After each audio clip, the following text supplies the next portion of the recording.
Bharat Canada ਵਿਵਾਦ ਵਿੱਚ ਆਇਆ ਇੱਕ ਨਵਾਂ ਮੋੜ। ਕੀ ਅਮਰੀਕਾ ਨੂੰ ਪਹਿਲਾਂ ਹੀ ਪਤਾ ਸੀ ਕਿ ਨਿੱਜਰ ਦਾ ਕਤਲ ਹੋਣ ਵਾਲਾ ਹੈ? ਅਮਰੀਕਾ ਕਿਉਂ ਕਰ ਰਿਹਾ ਹੈ ਖਾਲਿਸਤਾਨੀਆਂ ਨੂੰ ਫੋਨ? ਅਮਰੀਕਾ ਦੀ FBI ਨੇ ਖਾਲਿਸਤਾਨੀਆਂ ਨੂੰ ਦਿੱਤੀ ਵਾਰਨਿੰਗ। ਸਤਿ ਸ਼੍ਰੀ ਅਕਾਲ ਜੀ, ਮੇਰਾ ਨਾਮ ਹੈ ਰਿਸ਼ਭ ਤੇ ਤੁਸੀਂ ਵੇਖ ਰਹੇ ਹੋ ਸਕਰੋਲ ਪੰਜਾਬ। ਇਸ ਵੇਲੇ ਦੀ ਬਹੁਤ ਅਹਿਮ ਖਬਰ, ਬਹੁਤ ਵੱਡੀ ਖਬਰ, ਜਿਸ ਵਿਵਾਦ ਨਾਲ, ਜਿਸ ਖਬਰ ਨਾਲ ਇੱਕ ਚੀਜ਼ ਦਾ ਸਾਫ਼ ਜ਼ਾਹਿਰ ਹੋ ਜਾਏਗੀ ਕਿ ਕਿਤੇ ਨਾ ਕਿਤੇ ਅਮਰੀਕਾ ਦਾ ਵੀ ਹੱਥ ਹੈ। ਅਮਰੀਕਾ ਵੀ ਦਖਲ ਦੇ ਰਿਹਾ ਹੈ ਭਾਰਤ ਅਤੇ ਕੈਨੇਡਾ ਦੇ ਵਿਵਾਦ ਵਿਚਕਾਰ। ਇਹ ਗੱਲ ਮੈਂ ਨਹੀਂ ਕਹਿ ਰਿਹਾ, ਇਹ ਗੱਲ ਭਾਰਤ ਦੀ ਮੀਡੀਆ ਰਿਪੋਰਟਾਂ ਨਹੀਂ ਕਹਿ ਰਹੀਆਂ, ਖੂਫੀ ਏਜੰਸੀਆਂ ਨਹੀਂ ਕਹਿ ਰਹੀਆਂ, ਸਗੋਂ ਅਮਰੀਕਾ ਦੀ ਹੀ ਇੱਕ ਰਿਪੋਰਟ ਵਿੱਚ ਇਹ ਖੁਲਾਸਾ ਕੀਤਾ ਹੈ ਕਿ ਕਿਤੇ ਨਾ ਕਿਤੇ ਅਮਰੀਕਾ ਦੀ FBI ਏਜੰਸੀ ਯਾਨੀ ਫੈਡਰਲ ਬਿਊਰੋ ਆਫ ਇਨਵੈਸਟੀਗੇਸ਼ਨ ਜਿਹੜੀ ਏਜੰਸੀ ਹੈ ਉਹ ਕਿਤੇ ਨਾ ਕਿਤੇ ਰਲੀ ਹੋਈ ਹੈ, ਮਿਲੀ ਹੋਈ ਹੈ ਕੈਨੇਡਾ ਦੇ ਨਾਲ, ਅਤੇ ਨਾਲ ਜਿੱਥੇ ਕੈਨੇਡਾ ਵਿੱਚ ਬੈਠੇ ਵੱਖਵਾਦੀਆਂ ਨੂੰ, ਖਾਲਿਸਤਾਨੀਆਂ ਨੂੰ ਸ਼ਹਿ ਦੇ ਰਹੀ ਹੈ, ਉਹਨਾਂ ਨਾਲ ਹਮਦਰਦੀ ਕਰ ਰਹੀ ਹੈ। ਉਹ ਨਾਲ ਦੇ ਨਾਲ ਉੱਥੇ ਜਿਹੜੇ ਖਾਲਿਸਤਾਨੀ ਅਮਰੀਕਾ ਵਿੱਚ ਬੈਠੇ ਨੇ ਉਹਨਾਂ ਨਾਲ ਵੀ ਅਮਰੀਕਾ ਦੀ ਖੂਫੀਆ ਏਜੰਸੀਆਂ ਦੇ ਯਾਨੀ ਫੈਡਰਲ ਬਿਊਰੋ ਆਫ ਇਨਵੈਸਟੀਗੇਸ਼ਨ ਦੇ ਸਿੱਧੇ ਸੰਬੰਧ ਨੇ। ਤਾਂ ਦੱਸ ਦੇ ਕਿ ਨਿੱਜਰ, ਹਰਦੀਪ ਸਿੰਘ ਨਿੱਜਰ ਦੇ ਜੂਨ 2023 ਵਿੱਚ ਕਤਲ ਕੀਤਾ ਗਿਆ ਦੋ ਅਣਪਛਾਤੇ ਲੋਕਾਂ ਵੱਲੋਂ, ਜਿਸ ਦੇ ਕਤਲ ਨੂੰ ਲੈ ਕੇ ਭਾਰਤ ਅਤੇ ਕੈਨੇਡਾ ਵਿਚਾਲੇ ਤਣਾਅ ਦਰਮਿਆਨ ਇੱਕ ਬਹੁਤ ਵੱਡੀ ਗੱਲ ਸਾਹਮਣੇ ਆਈ ਹੈ। ਇੱਕ ਅਮਰੀਕੀ ਨਿਊਜ਼ ਪੋਰਟਲ ਹੈ ਜਿਸ ਦਾ ਨਾਮ ਹੈ ਦੀ ਇੰਟਰਸੈਪਟ। ਇਸ ਨੇ ਆਪਣੀ ਇੱਕ ਰਿਪੋਰਟ ਵਿੱਚ ਦੱਸਿਆ ਹੈ ਕਿ ਨਿੱਜਰ ਦੇ ਕਤਲ ਤੋਂ ਬਾਅਦ ਅਮਰੀਕੀ ਏਜੰਸੀ FBI ਅਮਰੀਕਾ 'ਚ ਰਹਿ ਰਹੇ ਖਾਲਿਸਤਾਨੀਆਂ ਨਾਲ ਸੰਪਰਕ ਕਰਕੇ ਉਹਨਾਂ ਨੂੰ ਅਲਰਟ ਕਰ ਰਹੀ ਸੀ। ਜੇਕਰ ਅਮਰੀਕਾ ਕੋਲ ਪਹਿਲਾਂ ਹੀ ਇੱਕ ਗੱਲ ਸੋਚਣ ਲਈ ਇਹ ਵੀ ਹੈ ਕਿ ਜੇਕਰ ਅਮਰੀਕਾ ਕੋਲ ਪਹਿਲਾਂ ਹੀ ਇਨਫੋਰਮੇਸ਼ਨ ਹੈ ਖਾਲਿਸਤਾਨੀਆਂ ਬਾਰੇ, ਜਿਹੜੇ ਅਮਰੀਕਾ ਵਿੱਚ ਬੈਠ ਕੇ ਭਾਰਤ ਵਿਰੋਧੀ ਗਤੀਵਿਧੀਆਂ ਵਿੱਚ ਆਏ ਦਿਨ ਵਿਵਾਦ ਖੜਾ ਕਰਦੇ ਰਹਿੰਦੇ ਨੇ, ਕੋਈ ਨਾ ਕੋਈ ਟਿੱਪਣੀ ਕਰਦੇ ਰਹਿੰਦੇ ਨੇ, ਤਾਂ ਅਮਰੀਕਾ ਉਹਨਾਂ ਦੀ ਇਨਫੋਰਮੇਸ਼ਨ ਭਾਰਤ ਨਾਲ ਸਾਂਝੀ ਕਿਉਂ ਨਹੀਂ ਕਰ ਰਿਹਾ? ਕਿਉਂ ਨਹੀਂ ਅਮਰੀਕਾ ਕੋਈ ਐਕਸ਼ਨ ਲੈ ਰਿਹਾ ਜਦੋਂ ਅਮਰੀਕਾ ਨੂੰ ਪਤਾ ਹੈ ਕਿ ਭਵਿੱਖ ਵਿੱਚ ਭਾਰਤ ਨਾਲ ਉਸਨੇ ਕਈ ਅਜਿਹੇ ਸੰਬੰਧ ਬਣਾਉਣੇ ਨੇ, ਟ੍ਰੇਡ ਕਰਨੀ ਹੈ, ਦੋਵਾਂ ਮੁਲਕਾਂ ਵਿੱਚ ਵੀਜ਼ਾ ਸਰਵਿਸਿਜ਼ ਚੱਲਦੀਆਂ ਪਈਆਂ ਵੇ, ਦੋਵਾਂ ਮੁਲਕਾਂ ਵਿੱਚ ਟੈਲੈਂਟ ਦਾ ਸਵਾਪ ਹੋਣਾ ਹੈ, ਇੰਡੀਆ ਤੋਂ ਬੰਦੇ ਅਮਰੀਕਾ 'ਚ ਜਾਣੇ ਨੇ, ਅਮਰੀਕਾ ਤੋਂ ਬੰਦੇ ਨੇ ਇੰਡੀਆ 'ਚ ਆਉਣਾ, ਵੱਖਰੀਆਂ ਕੰਪਨੀਆਂ ਨੇ ਨਿਵੇਸ਼ ਕਰਨਾ ਇੱਕ ਦੂਸਰੇ ਦੇ ਮੁਲਕਾਂ ਵਿੱਚ। ਪਰ ਫਿਰ ਵੀ ਜਦੋਂ ਪੀਸ ਦੀ ਗੱਲ ਆਉਂਦੀ ਹੈ, ਅਮਨ ਸ਼ਾਂਤੀ ਦੀ ਗੱਲ ਆਉਂਦੀ ਹੈ, ਲਾਅ ਐਂਡ ਆਰਡਰ ਦੀ ਗੱਲ ਆਉਂਦੀ ਹੈ, ਤਾਂ ਕਿਤੇ ਨਾ ਕਿਤੇ ਅਮਰੀਕਾ ਹੱਥ ਖੜੇ ਕਰ ਲੈਂਦਾ ਹੈ।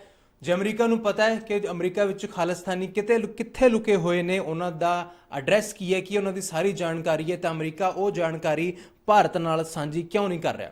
ਤੇ ਇਸ ਗੱਲ ਵਿੱਚ ਇੱਕ ਹੋਰ ਪਹਿਲੂ ਜੁੜ ਜਾਂਦਾ ਹੈ ਕਿ ਜੇਕਰ ਅਮਰੀਕਾ ਨੇ ਹਰਦੀਪ ਸਿੰਘ ਨਿੱਜਰ ਦੀ ਕਤਲ ਦੇ ਬਾਰੇ ਜਦੋਂ ਅਮਰੀਕਾ ਦੀ FBI ਏਜੰਸੀ ਨੂੰ ਪਤਾ ਲੱਗਿਆ ਤਾਂ ਉਹਨਾਂ ਨੇ ਕਿਉਂ ਅਲਰਟ ਕਰ ਦਿੱਤਾ ਉੱਥੇ ਬੈਠੇ ਖਾਲਿਸਤਾਨੀਆਂ ਨੂੰ? ਅਲਰਟ ਕਰ ਦਿੱਤਾ, ਪਰ ਕੀ ਕਿਹਾ ਕਿ ਤੁਹਾਨੂੰ ਕਿਹਦੇ ਤੋਂ ਖਤਰਾ ਹੈ? ਇਸ ਗੱਲ ਬਾਰੇ ਵੀ ਸੋਚਣਾ ਬਹੁਤ ਜ਼ਰੂਰੀ ਹੈ। ਸਿੱਧੇ ਇਲਜ਼ਾਮ ਨਹੀਂ ਲਾਏ ਅਮਰੀਕਾ ਨੇ ਕਿ ਤੁਹਾਨੂੰ ਇੱਕ ਫਲਾਣੀ ਏਜੰਸੀ ਤੋਂ, ਇੱਕ ਫਲਾਣੇ ਲੋਕਾਂ ਤੋਂ ਖਤਰਾ ਹੈ, ਇੱਕ ਫਲਾਣੇ ਮੁਲਕ ਦੀ ਖੁਫੀਆ ਏਜੰਸੀ ਤੋਂ ਖਤਰਾ ਹੈ, ਬਲਕਿ ਇਹ ਕੀਤਾ ਗਿਆ ਕਿ ਤੁਹਾਨੂੰ ਅਲਰਟ ਰਹਿਣਾ ਚਾਹੀਦਾ ਹੈ ਕਿ ਨਿੱਜਰ ਵਰਗਾ ਹਮਲਾ ਤੁਹਾਡੇ ਤੇ ਵੀ ਹੋ ਸਕਦਾ ਹੈ। ਜੀ ਹਾਂ, ਇਸ ਇੰਟਰਸੈਪਟ ਦੀ ਜਿਹੜੀ ਰਿਪੋਰਟ ਹੈ, ਇਸ ਮੀਡੀਆ ਨਿਊਜ਼ ਪੋਰਟਲ ਦੀ ਇੰਟਰਸੈਪਟ ਦੀ ਇੱਕ ਰਿਪੋਰਟ ਸਾਹਮਣੇ ਆਈ ਹੈ ਜਿਸ ਵਿੱਚ ਅਮਰੀਕਾ ਦੀ FBI ਨੇ ਸਿੱਧੇ ਤੌਰ ਤੇ ਲਿਖਿਆ ਗਿਆ ਹੈ ਕਿ ਅਮਰੀਕਾ ਦੀ FBI ਯਾਨੀ ਫੈਡਰਲ ਬਿਊਰੋ ਆਫ ਏਜੰਸੀ ਨੇ ਅਮਰੀਕਾ 'ਚ ਰਹਿ ਰਹੇ ਖਾਲਿਸਤਾਨੀਆਂ ਨਾਲ ਸੰਪਰਕ ਕਰਕੇ ਉਹਨਾਂ ਨੂੰ ਅਲਰਟ ਕੀਤਾ। ਜੀ ਹਾਂ, ਲਗਾਤਾਰ ਸੰਪਰਕ ਵਿੱਚ ਰਹੀ ਹੈ ਅਮਰੀਕਾ ਦੀ FBI, ਖਾਲਿਸਤਾਨੀਆਂ ਨੂੰ ਅਲਰਟ ਕਰਦੀ ਰਹੀ ਹੈ, ਵਾਰਨਿੰਗ ਦਿੰਦੀ ਰਹੀ ਹੈ ਕਿ ਨਿੱਜਰ ਵਰਗਾ ਹਮਲਾ ਤੁਹਾਡੇ ਤੇ ਵੀ ਹੋ ਸਕਦਾ। ਤੁਹਾਨੂੰ ਦੱਸ ਦੇ ਕਿ ਇਸ ਵਿੱਚ ਇੱਕ ਹੋਰ ਜਿਹੜੀ ਅਪਡੇਟ ਸਾਹਮਣੇ ਆ ਰਹੀ ਹੈ, ਜਿਹੜੇ ਲੋਕਾਂ ਨਾਲ ਗੱਲ ਕੀਤਾ ਗਿਆ ਉਹਨਾਂ ਨੇ ਇਸ ਰਿਪੋਰਟ ਨੂੰ, ਇਸ ਮੀਡੀਆ ਰਿਪੋਰਟ ਵਿੱਚ ਆਪਣੀ ਗੱਲ ਰੱਖੀ ਹੈ, ਆਪਣਾ ਨਾਮ ਸਾਂਝਾ ਕਰਨ ਦੀ ਉਹਨਾਂ ਨੇ ਰਿਕੁਐਸਟ ਕੀਤੀ ਹੈ ਕਿ ਸਾਡੇ ਨਾਮ ਸਾਂਝੇ ਨਾ ਕੀਤੇ ਜਾਣ, ਕਿ ਸਾਡੀ ਇੱਕ ਆਇਡੈਂਟੀਟੀ ਲੁਕੋਈ ਜਾਵੇ, ਜਿਸ ਦੇ ਚਲਦੇ ਹੁਣ ਇੱਕ ਉਸ ਰਿਪੋਰਟ ਵਿੱਚ ਇਹ ਵੀ ਗੱਲ ਲਿਖੀ ਹੋਈ ਹੈ ਕਿ ਜਦੋਂ ਅਮਰੀਕਾ ਦੀ ਏਜੰਸੀ ਨੇ ਬਾਕਾਇਦਾ ਫੋਨ ਕਰਕੇ ਦੱਸਿਆ ਕਿ ਜਿਹੜੇ ਖਾਲਿਸਤਾਨੀ ਜਾਂ ਵੱਖਵਾਦੀ ਲੁਕੇ ਹੋਏ ਨੇ, ਰਹਿ ਰਹੇ ਨੇ ਅਮਰੀਕਾ ਵਿੱਚ, ਉਹਨਾਂ ਨੂੰ ਜਾਨ ਦਾ ਖਤਰਾ ਹੈ। ਜੀ ਹਾਂ, ਉਹਨਾਂ ਦੀ ਜਾਨ ਦਾ ਖਤਰਾ ਹੈ।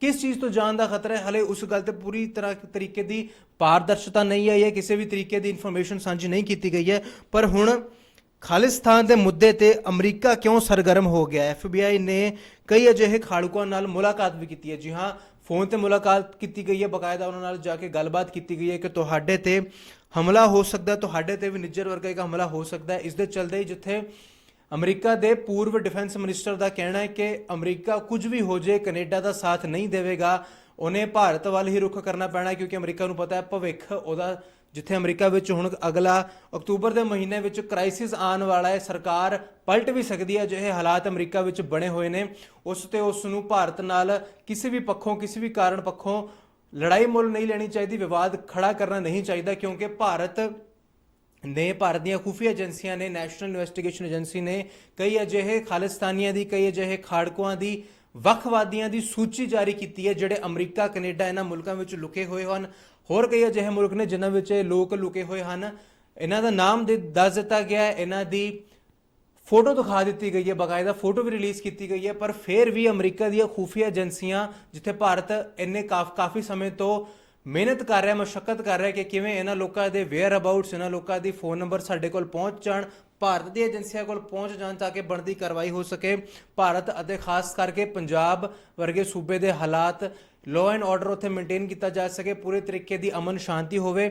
ਇਹਨਾਂ ਸਾਰੇ ਮਾਮਲਿਆਂ ਵਿੱਚ, ਸਾਰੇ ਮਸਲਿਆਂ ਵਿੱਚ ਜਿੱਥੇ ਅਮਰੀਕਾ ਨੂੰ ਭਾਰਤ ਦਾ ਸਾਥ ਦੇਣਾ ਚਾਹੀਦਾ, ਉਹਨਾਂ ਲੋਕਾਂ ਦੀ ਖਬਰ ਸਾਂਝੀ ਕਰਨੀ ਚਾਹੀਦੀ ਹੈ, ਉੱਥੇ ਅਮਰੀਕਾ ਫੋਨ ਕਰਕੇ ਉਹਨਾਂ ਨਾਲ ਮੁਲਾਕਾਤ ਕਰਕੇ ਇਹਨਾਂ ਵੱਖਵਾਦੀਆਂ ਨਾਲ, ਖਾਲਿਸਤਾਨੀਆਂ ਨਾਲ ਫੋਨ ਕਰ ਰਿਹਾ, ਮੁਲਾਕਾਤ ਕਰ ਰਿਹਾ ਕਿ ਤੁਹਾਡੀ ਜਾਨ ਦਾ ਖਤਰਾ ਹੈ। ਕਿਹਦੇ ਤੋਂ ਜਾਣ ਦਾ ਖਤਰਾ ਹੈ? ਅਮਰੀਕਾ ਤੋਂ ਕੋਈ ਜੇ ਪੁੱਛੇ ਤਾਂ ਕੀ ਅਜਿਹੀ ਸ਼ੈ ਹੈ ਜਿਸ ਕਰਕੇ ਜੇਕਰ ਅਜਿਹੇ ਲੋਕਾਂ ਨੂੰ ਮਾਰਿਆ ਜਾਂਦਾ ਹੈ? ਜੇਕਰ ਨਿੱਜਰ, ਜਿਸ ਉੱਤੇ ਭਾਰਤ ਸਰਕਾਰ ਦੀ ਮੰਨੀਏ ਤਾਂ ਲੁਧਿਆਣੇ ਦੇ ਸ਼ਿੰਗਾਰ ਸਿਨੇਮਾ ਪੈਲੇਸ ਦੇ ਬੰਬ ਬਲਾਸਟ ਦਾ ਉਹ ਮੁੱਖ ਇੱਕ ਦੋਸ਼ੀ ਹੈ, ਕਥਿਤ ਦੋਸ਼ੀ ਹੈ, ਜਿਸ ਦਾ ਕਤਲ ਕੈਨੇਡਾ ਵਿੱਚ ਹੋਇਆ। ਅਸੀਂ ਮੰਨਦੇ ਹਾਂ ਕਿ ਅਜਿਹੀ ਸਿਚੁਏਸ਼ਨ ਵਿੱਚ ਦੋਵਾਂ ਮੁਲਕਾਂ ਵਿੱਚ ਸੰਬੰਧ ਖਰਾਬ ਨਹੀਂ ਹੋਣੇ ਚਾਹੀਦੇ, ਬਕਾਇਦਾ ਪ੍ਰੋਪਰ ਇੱਕ ਲਾਅ ਐਂਡ ਆਰਡਰ ਹੁੰਦਾ, ਇੱਕ ਤਰੀਕਾ ਹੁੰਦਾ, ਕਾਨੂੰਨ ਹੁੰਦਾ ਜਿਸ ਦੇ ਤਹਿਤ ਕਾਰਵਾਈ ਕੀਤੀ ਜਾਣੀ ਚਾਹੀਦੀ ਹੈ। ਦੋ ਅਣਪਛਾਤੇ ਵਿਅਕਤੀਆਂ ਵੱਲੋਂ ਉਸ ਦਾ ਗੋਲੀਆਂ ਮਾਰ ਕੇ ਕਤਲ ਕਰ ਦਿੱਤਾ ਜਾਂਦਾ। ਫਿਰ ਕੈਨੇਡਾ ਦੇ ਪ੍ਰਧਾਨ ਮੰਤਰੀ ਸੰਸਦ ਵਿੱਚ ਕਹਿੰਦੇ ਨੇ ਕਿ ਇਸ ਕਤਲ ਵਿੱਚ ਸਿੱਧੇ ਤੌਰ ਤੇ ਭਾਰਤ ਸਰਕਾਰ ਦੀ ਖੂਫੀਆ ਏਜੰਸੀਆਂ ਦਾ ਹੱਥ ਹੈ, ਯਾਨੀ ਭਾਰਤ ਸਰਕਾਰ ਦਾ ਹੱਥ ਹੈ। ਬਹੁਤ ਮੁੱਦਾ ਇਹ ਭਖਿਆ ਹੋਇਆ ਹੈ। ਕੈਨੇਡਾ ਦੇ ਨਾਗਰਿਕਾਂ ਦੀਆਂ ਵੀਜ਼ਾ ਸਰਵਿਸਿਜ਼ ਬੰਦ ਹੋ ਗਈਆਂ ਨੇ, ਵੀਜ਼ਾ ਉਹਨਾਂ ਨੂੰ ਨਹੀਂ ਮਿਲ ਰਿਹਾ। ਭਾਰਤ ਦੀਆਂ ਕਈ ਕੰਪਨੀਆਂ, ਮਹਿੰਦਰਾ ਨੇ ਕੁਝ ਸਮੇਂ ਪਹਿਲੇ ਹੀ ਜਿਹੜੀ ਉਹਨਾਂ ਦੀ ਕੈਨੇਡਾ ਵਿੱਚ ਕੰਪਨੀ ਸੀਗੀ ਉਸ ਨੂੰ ਬੰਦ ਕਰ ਦਿੱਤਾ ਹੈ। ਕੰਪਨੀ ਨੂੰ 7200 ਕਰੋੜ ਰੁਪਏ ਦਾ ਨੁਕਸਾਨ ਵੀ ਹੋਇਆ ਹੈ। ਅਜਿਹੇ ਹਾਲਾਤ, ਅਜਿਹੇ ਜਿਹੜੀਆਂ ਚੀਜ਼ਾਂ ਹੋ ਰਹੀਆਂ ਨੇ, ਇਹ ਜਿਹੜੇ ਸੰਕੇਤ ਨੇ, ਇਹ ਬਹੁਤ ਬੁਰੀ ਚੀਜ਼ ਵੱਲ ਇਸ਼ਾਰਾ ਕਰਦੇ ਨੇ ਕਿ ਇਹ ਦੋਵਾਂ ਮੁਲਕਾਂ ਦੇ, ਭਾਰਤ ਅਤੇ ਕੈਨੇਡਾ ਦੇ ਹਾਲਾਤ ਖਰਾਬ ਹੋ ਸਕਦੇ ਨੇ। ਅਜਿਹੀ ਖਬਰ ਆ ਰਹੀ ਹੈ ਇਹ ਹਾਲਾਤ ਬਦ ਤੋਂ ਬੱਤਰ ਵੀ ਹੋ ਸਕਦੇ ਨੇ। ਪਰ ਜਿੱਥੇ ਭਾਰਤ ਪਾਰਦਰਸ਼ਤਾ ਲਿਆਉਣ ਦੀ ਗੱਲ ਕਰ ਰਿਹਾ ਹੈ, ਉਹ ਸੂਚੀ ਜਾਰੀ ਕਰ ਚੁੱਕਿਆ ਹੈ ਕਿ ਇਹਨਾਂ ਲੋਕਾਂ ਉੱਤੇ ਭਾਰਤ ਦੀ ਅਮਨ ਸ਼ਾਂਤੀ ਖਰਾਬ ਕਰਨ ਦੇ ਇਹਨਾਂ ਦੇ ਮਾਮਲੇ ਚੱਲਦੇ ਪਏ ਨੇ। ਕਈ ਅਜਿਹੇ ਜੁਰਮ ਨੇ ਜਿਹੜੇ ਇਹਨਾਂ ਲੋਕਾਂ ਨੇ ਕੀਤੇ ਨੇ। NIA ਨੇ ਕਈ ਲੋਕਾਂ ਦੀ ਸੂਚੀ ਜਾਰੀ ਕੀਤੀ ਹੈ, ਤਕਰੀਬਨ 50 ਤੋਂ ਜ਼ਿਆਦਾ ਲੋਕ ਨੇ ਇਹ ਸੂਚੀ ਵਿੱਚ ਸ਼ਾਮਿਲ ਨੇ। ਇਹ ਵੀ ਦੱਸਿਆ ਗਿਆ ਇਹਨਾਂ ਦਾ ਨਾਂ ਕੀ ਹੈ, ਇਹ ਦਿਖਦੇ ਕਿੱਦਾਂ ਦੇ ਨੇ, ਕਿਹੜੇ ਮੁਲਕ 'ਚ ਇਹਨਾਂ ਨੇ ਸ਼ਰਨ ਲਈ ਹੋਈ ਹੈ, ਬਸੇਰਾ ਲਿਆ ਹੋਇਆ, ਉੱਥੇ ਲੁਕੇ ਹੋਏ ਨੇ ਜਾਂ ਖੁੱਲ੍ਹੇਆਮ ਘੁੰਮ ਰਹੇ ਨੇ।